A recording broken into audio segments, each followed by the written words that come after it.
Assalamualaikum warahmatullahi wabarakatuh. Pak Iza selaku dosen pengampu yang saya hormati serta teman-teman yang saya banggakan. Pada pertemuan kali ini saya akan membahas tentang akad perjanjian dalam kaitannya dengan isi perjanjian secara umum. Materi kali ini erat kaitannya dengan materi minggu kemarin, di mana materi kemarin yang membahas substansinya adalah akad yang timbul karena para pihak. Untuk mengawali pembahasan kali ini, kita harus mengenal definisi perjanjian dahulu. Di dalam menjelaskan pengertian perjanjian, terdapat dua arti, baik secara etimologi maupun secara istilah.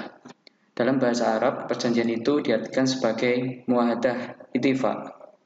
Akan tetapi, di dalam bahasa Indonesia sendiri, perjanjian itu dikenal sebagai kontrak, yang mana dengan hal ini perjanjian merupakan suatu perbuatan yang dilakukan oleh seseorang atau kelompok dengan yang lainnya sehingga untuk mengikatkan antara keduanya baik dirinya sendiri maupun orang lain.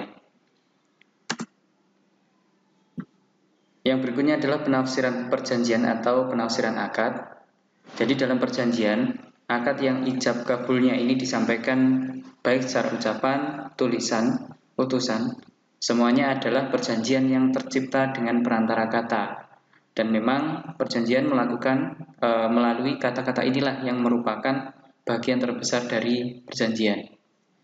Perjanjian yang tidak menggunakan kata adalah yang disampaikan dengan isyarat secara diam-diam atau diam semata. Inilah yang merupakan bagian kecil dari perjanjian dan melibatkan perjanjian skala kecil. Penafsiran perjanjian adalah upaya untuk menentukan apa yang menjadi maksud bersama para pihak. Hal ini adalah karena perjanjian itu tidak lain dari kesepakatan para pihak yang bersangkutan, bukan kehendak salah satu pihak yang tidak bertemu dengan kehendak pihak lain.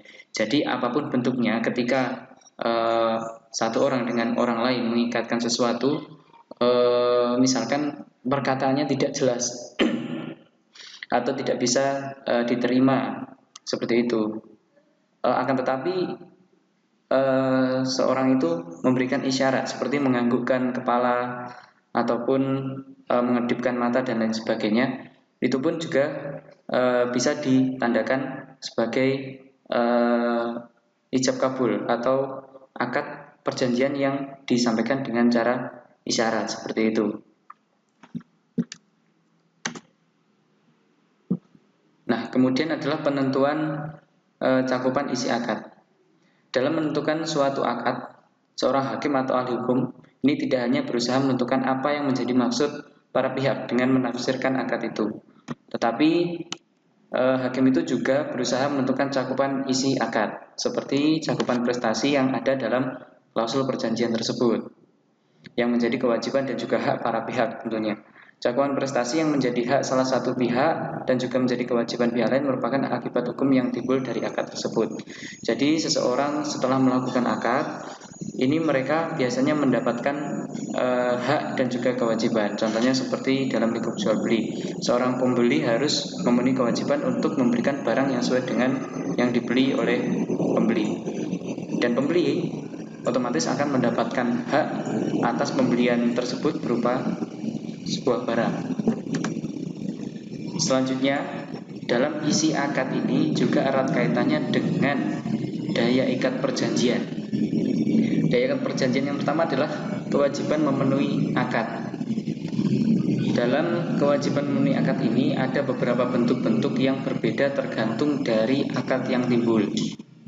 Contohnya yang pertama adalah akad pemindahan milik, yaitu akad yang tujuan pokoknya memindahkan milik atas sesuatu dari satu pihak ke pihak lain.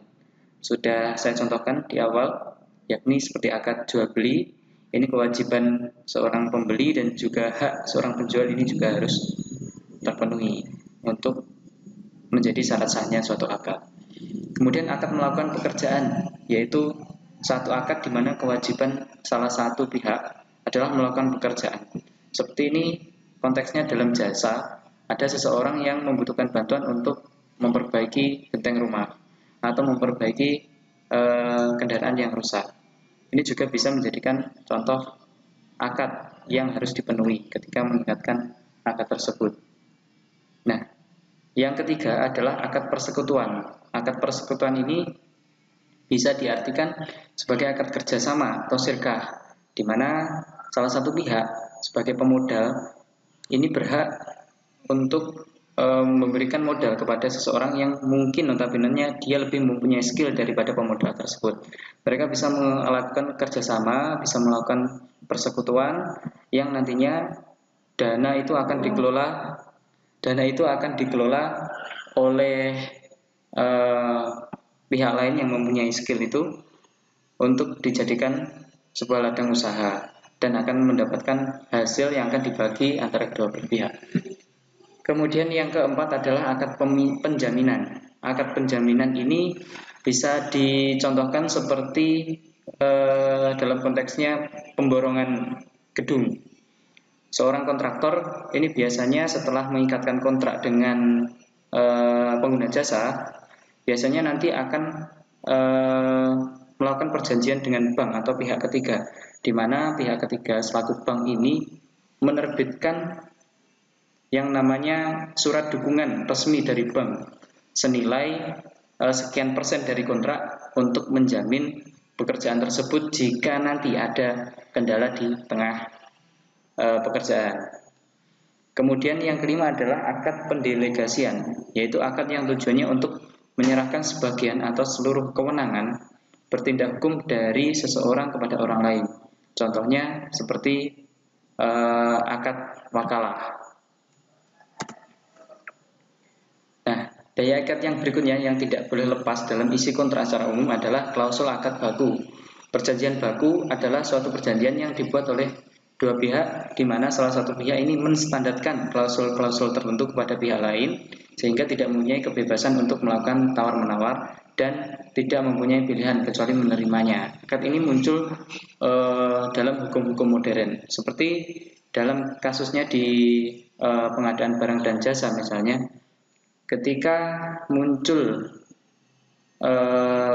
pengguna jasa katakanlah seperti itu mensyaratkan harus ada surat jaminan, kemudian harus dibayar sekaligus, tidak boleh termin. Nah, otomatis peserta yang ikut dalam tender tersebut tidak boleh menawar lagi. Artinya klausul tersebut sudah baku dan harus diikuti secara umum oleh peserta tender. Kemudian keadaan yang memberatkan. Maksud dari keadaan yang memberatkan dalam hukum perjanjian syariah ini adalah suatu peristiwa luar biasa yang di luar kemampuan para pihak dan yang terjadi secara tidak dapat diduga sebelumnya, serta menyebabkan pelaksanaan isi perjanjian yang sangat memberatkan salah satu pihak dan menimbulkan kerugian yang fatal. Contoh dari keadaan ini adalah seperti musibah pertanian yang mungkin pada musim menjelang panen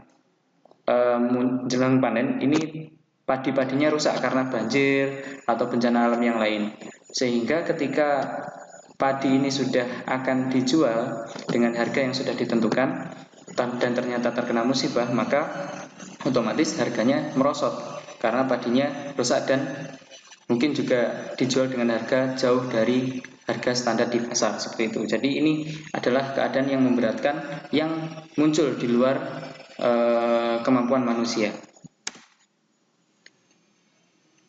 Kemudian yang tidak boleh lepas juga adalah tanggung jawab akad. Sebab terjadinya tanggung jawab akad ini ada dua macam. Yang pertama tidak melaksanakan akad, yang kedua adalah lalai dalam melaksanakannya. Jadi timbulnya tanggung jawab akad ini mengandaikan bahwa terdapat suatu akad yang sudah memenuhi ketentuan hukum sehingga mengikat dan wajib dipenuhi. Bila mana akad yang sudah tercipta secara sah menurut ketentuan hukum itu tidak dilaksanakan isinya oleh debitur, tetapi tidak sebagaimana mestinya, ada kelalaian, maka terjadilah kesalahan di pihak debitur. Baik kesalahan itu karena kesengajaan untuk tidak melaksanakannya maupun karena kelalaiannya, seperti itu. Kemudian yang berikutnya adalah yang tidak boleh lepas juga adalah isi perjanjian secara umum tersebut. Ada 3 poin penting, yakni yang berkaitan dengan subjek perjanjian atau akidain.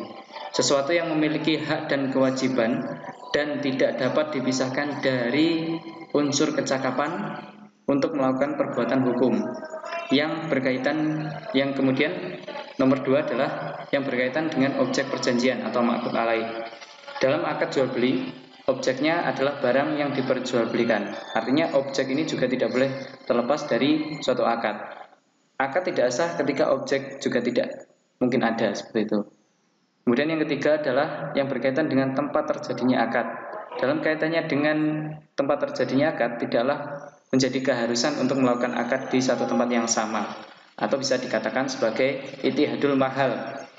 Akad dapat dikatakan sah jika dilakukan melalui tempat yang berbeda. Hal ini didukung oleh kemajuan teknologi yang dapat mempertemukan kedua belah pihak walaupun tidak secara langsung. Seperti konteksnya dalam era seperti ini, kita bisa melakukan jual beli di toko online tanpa harus bertatap muka dengan penjualnya. Akan tetapi barang yang kita beli pun juga bisa datang di rumah kita tepat waktu.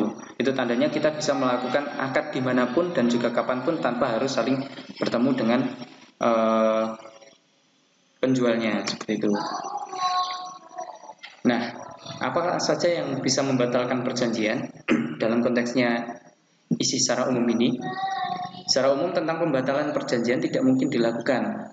Nah, sebab hal ini terkait dengan kesepakatan kedua belah pihak. Namun demikian pembatalan perjanjian dapat dilakukan apabila yang pertama adalah jangka waktu perjanjian berakhir. Kemudian yang kedua adalah salah satu pihak menyimpang atau melakukan pengkhianatan atas perjanjian tersebut, atau bisa dikatakan dengan kontrastasi.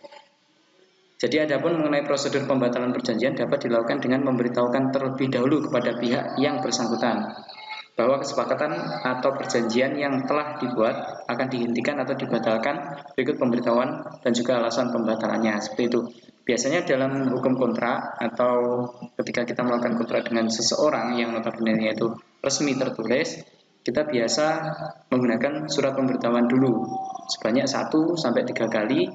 Nah, ketika tidak ada respon dari pihak yang berkontrak, itu bisa kita bisa membatalkannya, dan mungkin kita bisa melakukan suatu tindakan yang semestinya harus dilakukan ketika akad itu tidak berjalan sebagaimana mestinya, seperti itu.